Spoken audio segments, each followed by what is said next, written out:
আসসালামু আলাইকুম everyone, this is Arif Hasan. আসলে আমাদের প্রত্যেকের একটা বিষয় খেয়াল করা উচিত।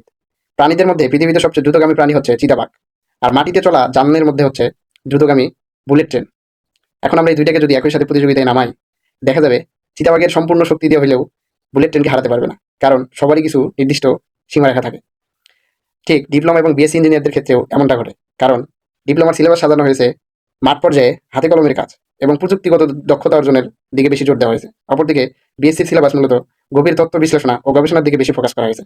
সহজ ভাষায় বলতে গেলে ডিপ্লোমা হলো মাঠে ফলানো ফসলের মতো, আর বিএসসি হলো সেই ফসল দিয়ে নানা পণ্য তৈরি করার কারখানা।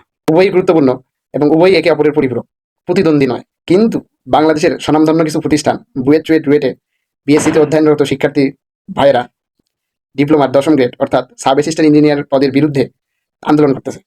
আসলে আমি বলবো তাদের ডিপ্লোমার বিরুদ্ধে আন্দোলন না করে আন্দোলন করা উচিত বাংলাদেশের পলিসি মেকারদের বিরুদ্ধে, যাতে তারা আলাদা আলাদা স্কোপ তৈরি করে বিএসসিদের চাকরি খাত বৃদ্ধি করে এবং ডিপ্লোমা ও বিএসসিদের জন্য আলাদা আলাদা কর্মসংস্থানের ব্যবস্থা করে।